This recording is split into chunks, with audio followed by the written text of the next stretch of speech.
Happy to see so many people joining us today. If you could please sign in the chat with your name and your district, that would be very helpful to us. And then we're going to go ahead and get started.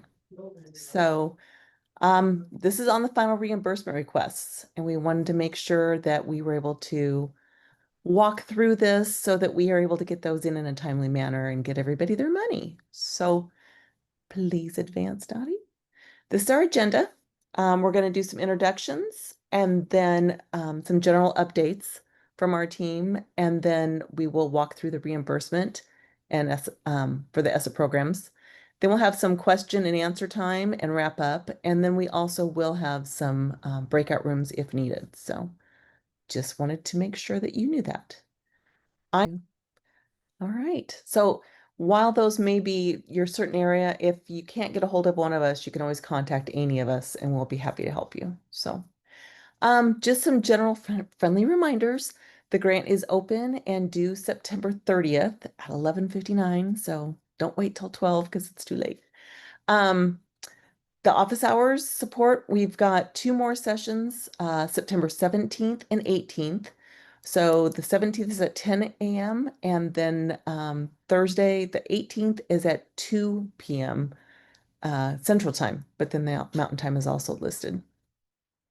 And then contact your viewer prior to submitting. If you think you have questions on your grant, they can look it over and help you with any questions you might have, or just make sure it's ready for you to submit. Okay.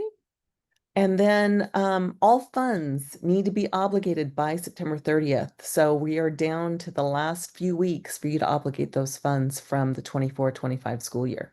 So we want to make sure that you know that deadline. Then all reimbursement requests need to be in by November 15th. No, they won't take them after that. So make sure you get those in. And then we do have some office hours and refreshers coming up. I did send those out in an email last week. So just wanted to make sure that you have those dates and you can jump on if there's any of those that can help you. Okay, reimbursement for ESSA programs.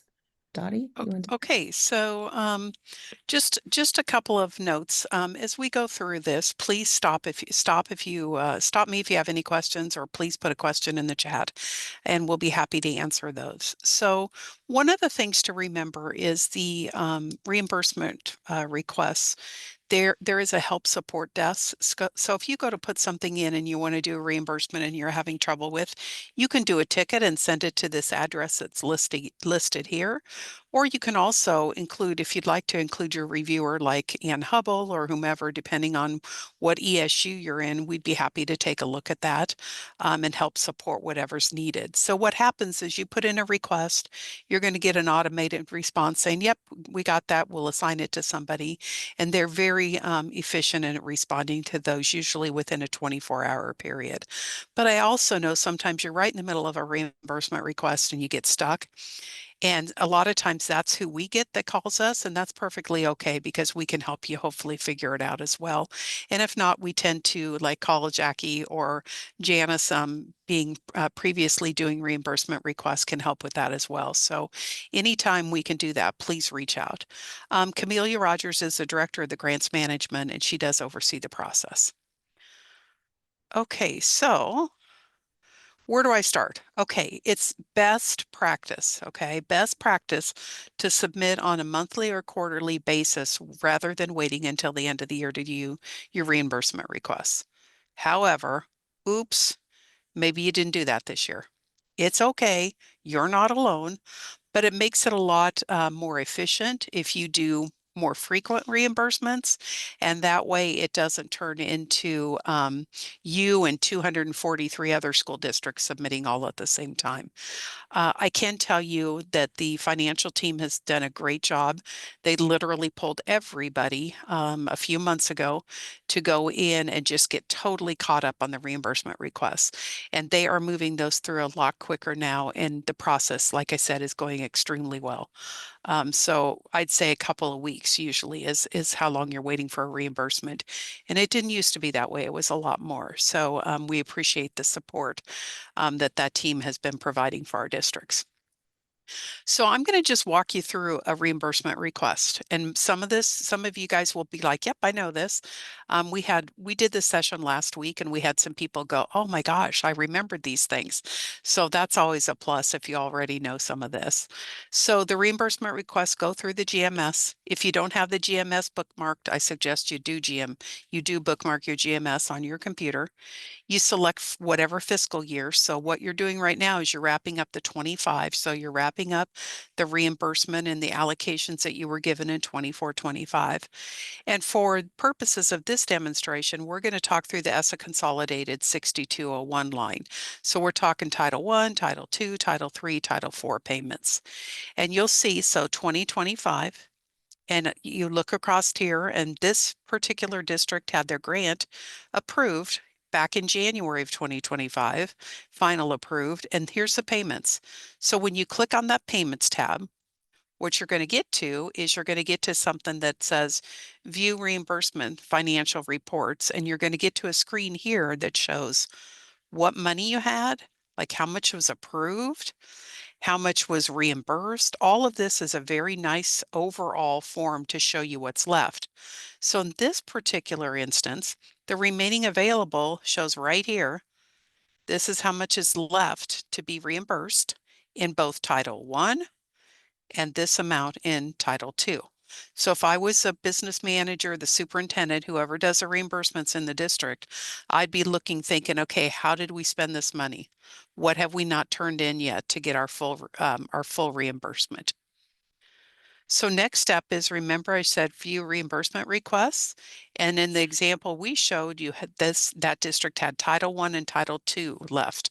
So they would select the program, select from there to figure out which one they want to look at. So in this particular instance, this district has already asked for money in July for Title 1. They asked for a reimbursement. This R means it was a reimbursement. If there was an F, it means you had done a final, but this is just the reimbursement. And they got approved. And over here somewhere that's not on the screen, you'd see how much they were approved for. So this one's approved. Can't do anything with it, right? It's sitting there, it's done, it's paid. So you would have to create a new request to ask for the additional money. Okay. So if it says approved, you can't do anything about it. If it says final, you can't do anything about it because it's done, correct? Now, what I can tell you is we do get this a lot. Somebody will turn in a reimbursement request and they'll 20 minutes later send an email to someone and say, um, can you check with the finance team and have them return that? I just submitted one and it'll say submitted to NDE, and I know I forgot to attach a form. That's perfectly okay. If it's submitted and nothing's been done with it, we just shoot a ticket over to the system, and then usually Jackie or one of the fine staff over there will just return it to you and they move forward.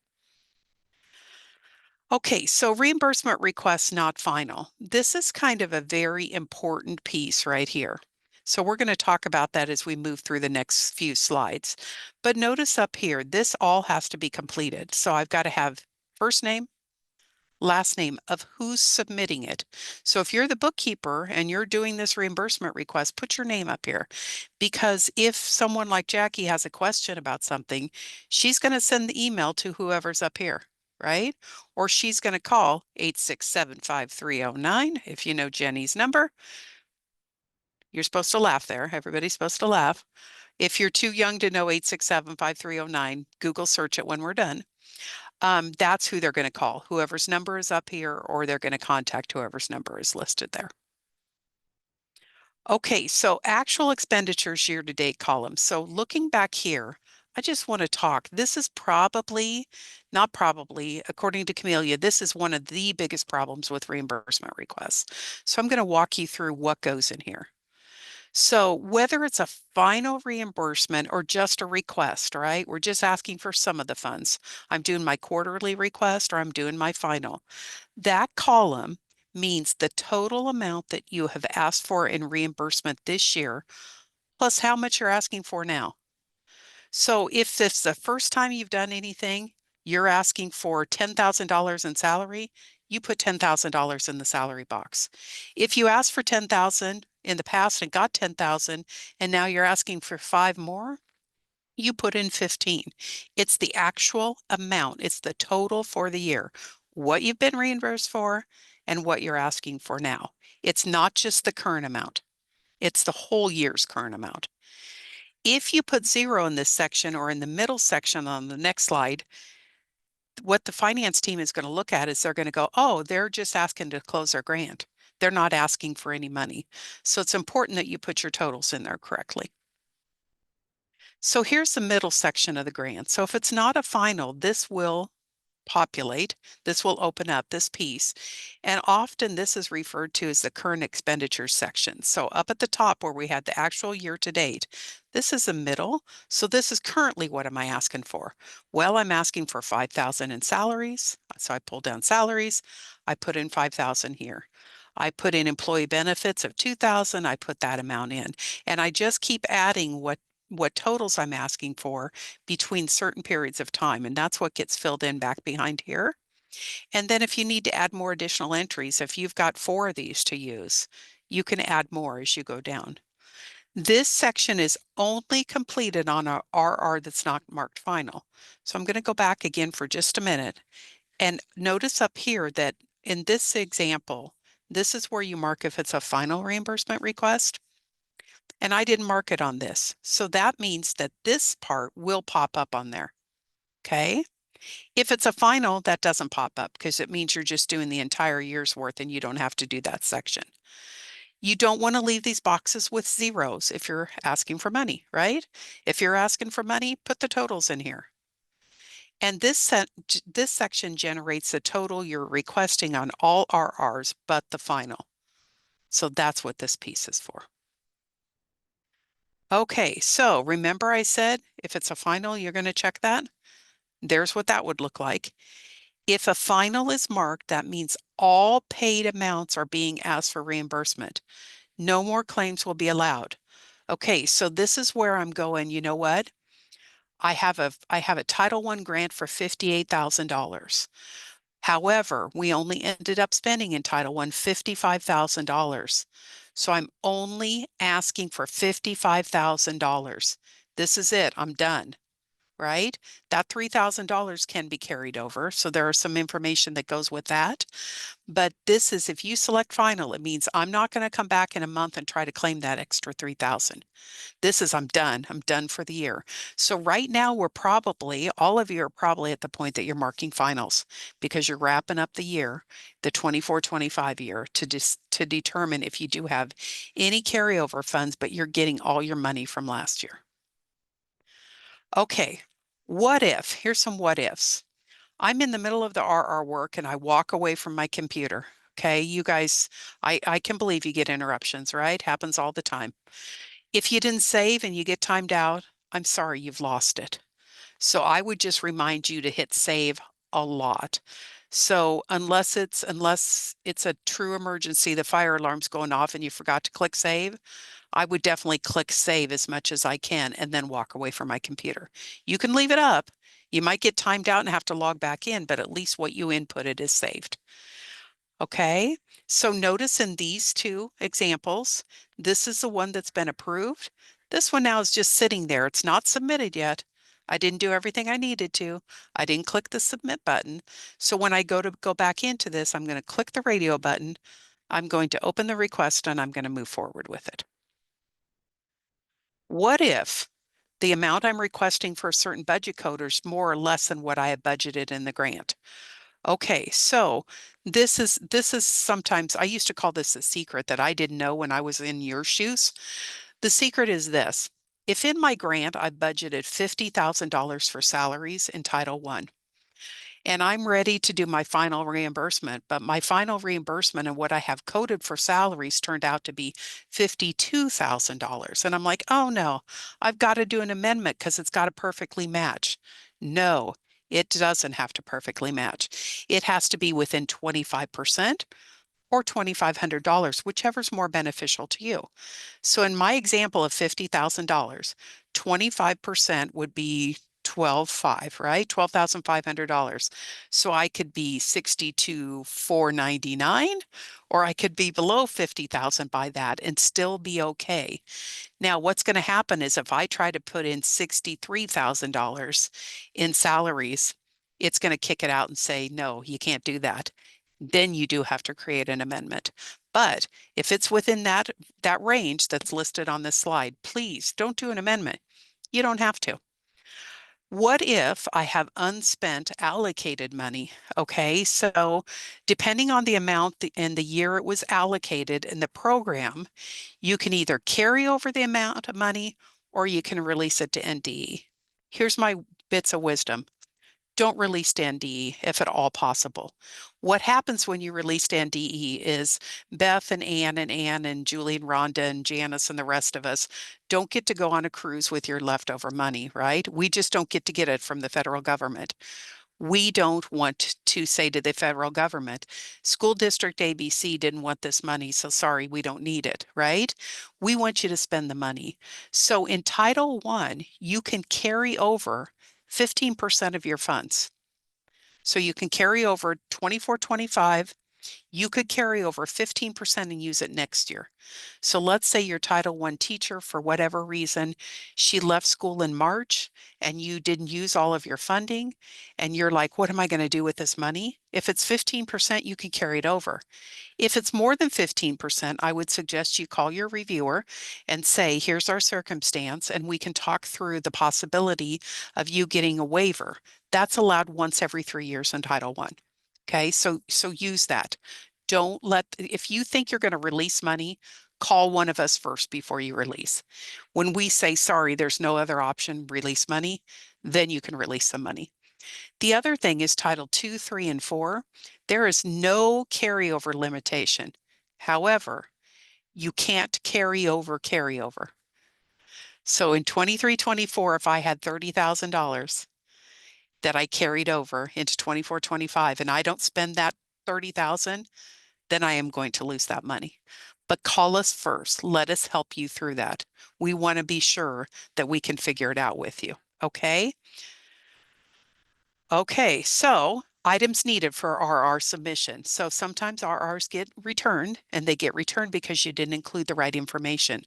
And then what happens is they get back in the queue in the order of when they came back in. So let's just get it right the first time. So for final reimbursements, your year-to-date reports for the grant.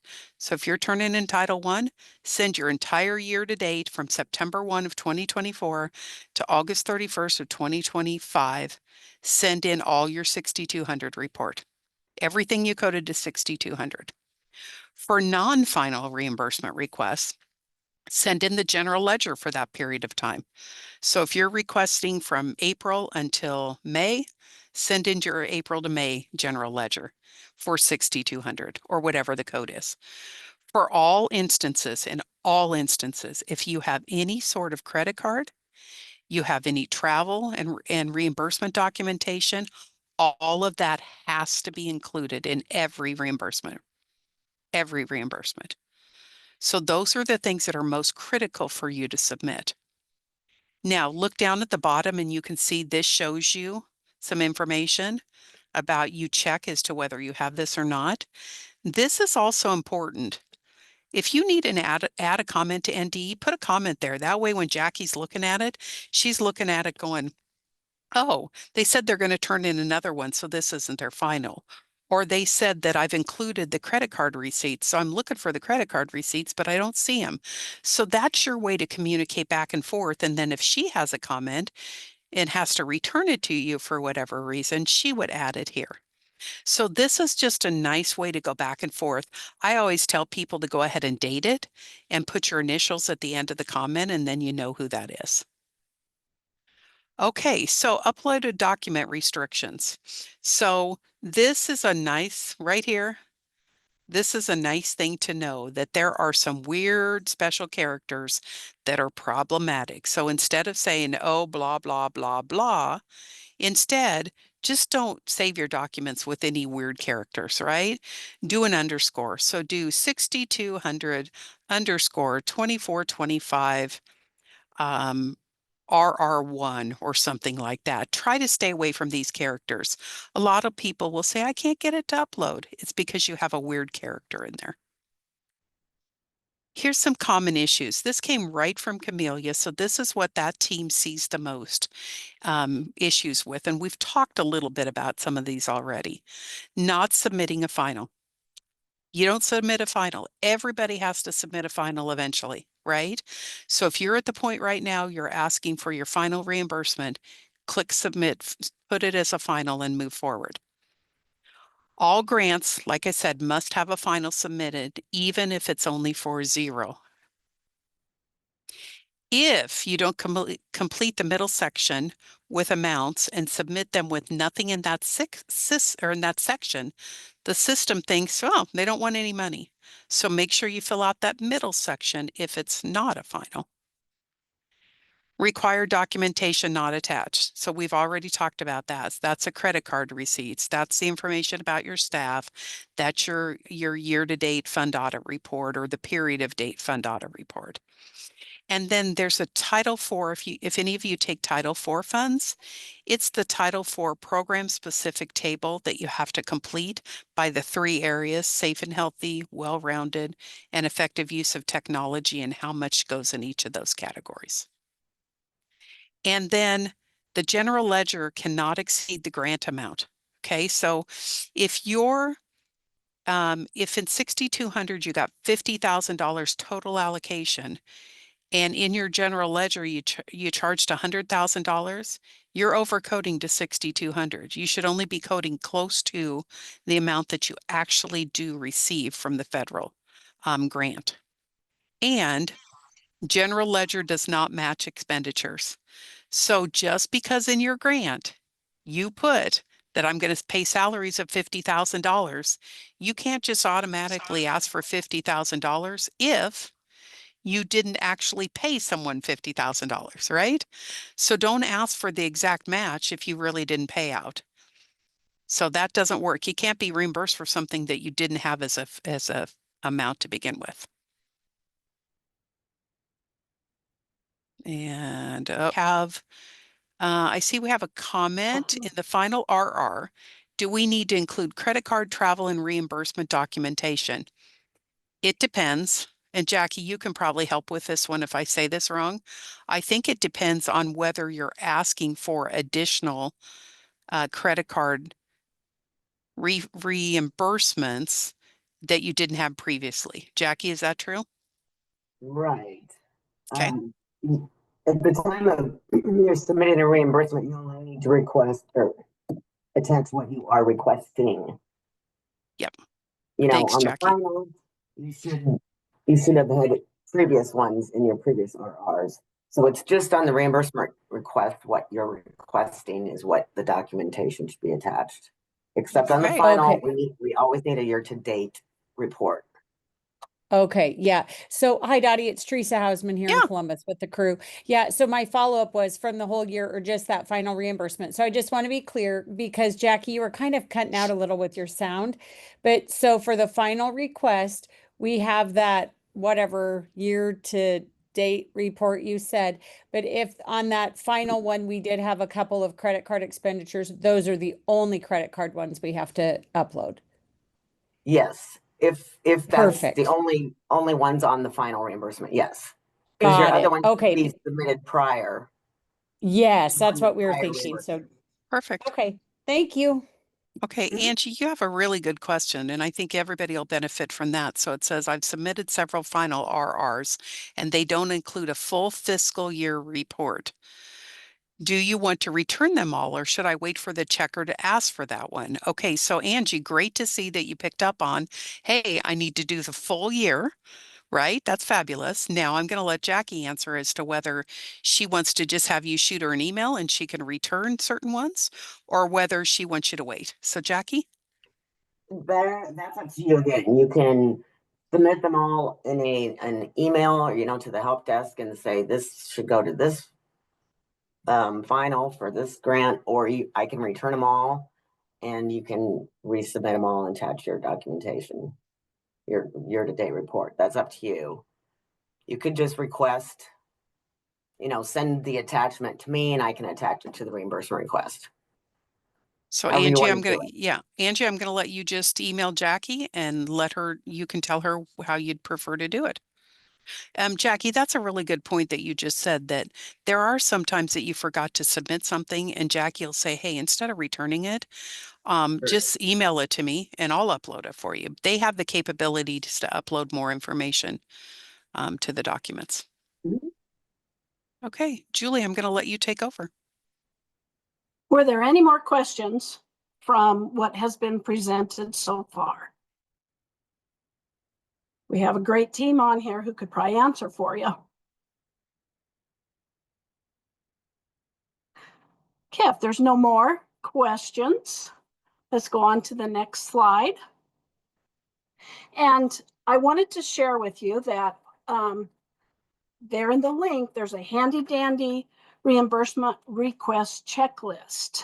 And I did use this and it was very handy. I just would print it off, and for each grant that we would submit, we would follow through there and check it off as we went. So if you want like a little checklist to help you and make sure that you're covering all your bases, there's the checklist for you.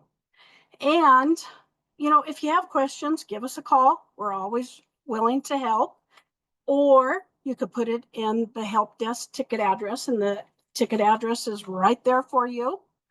And the biggest point is you don't have to do it alone. Either reach out to your consultant or to the help desk, and we will be glad to help you with anything that you might need. Thank you for attending. We appreciate your time. Have a great rest of your day.